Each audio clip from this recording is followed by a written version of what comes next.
Go ahead. Hi, this is Melaine Rickard. I'm a middle school teacher. I'm here in the Civil Warehouse talking to you about the mystery mixtures lesson in the chemistry kit. This lesson takes about 5 class periods, and there's a decent amount of prep on your part, so we wanted to share some hints and tips with you about how to get set up for this lab. First of all, it's a 2-part lab. It involves students testing 9 different white powders, doing physical tests and chemical tests on the powders to just find out how they behave.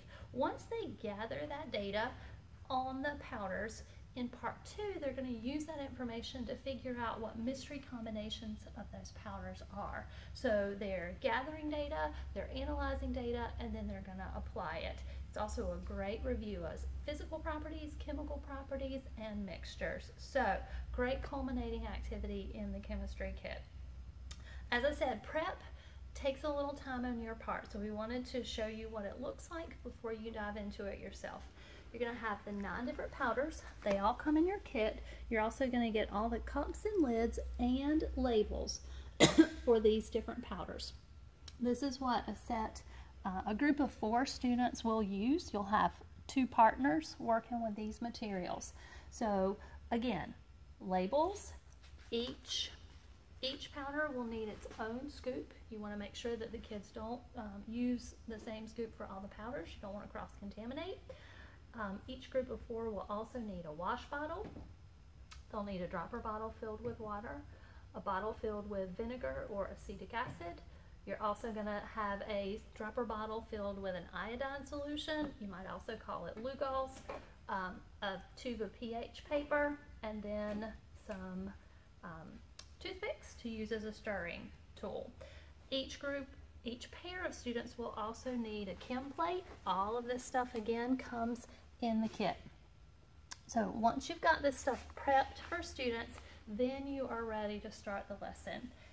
Included in your teacher's guide is a chart that is a great way for kids to keep up with their data. Your teacher's guide also has very specific directions on how to run each test, but what we wanted to do is go through one of them with you today just so you'd have an idea of how it runs. So as the teacher, you're going to explain and demo the lesson ahead of time. So the students will scoop out 1 small scoop of material in each of the different wells. One tip I do is I number the chemicals.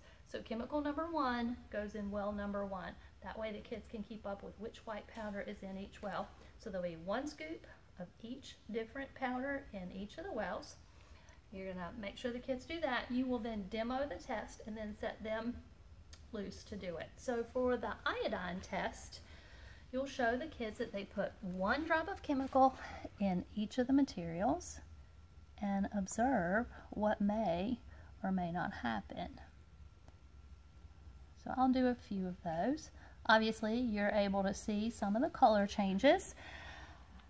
So what the kids are going to do is notice that, observe that, write that down. Once the students have this data, then have a conversation as a class as to what they noticed.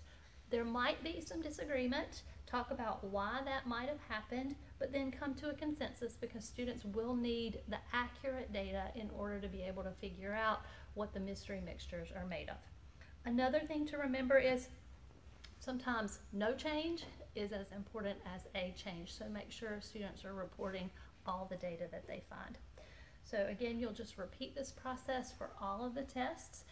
Make sure that you've gone over all the results with the students, and once you've gotten this piece done, you'll then be ready to move into part 2 and move on. One thing I do want to remind you of though, before you move on to another test, so after I've finished my iodine test, you're going to dump these materials out into the trash can or the dump bucket, and then you have wash bottles included. You'll wash that out, dry it out, and then get a clean chem plate and start the process over again.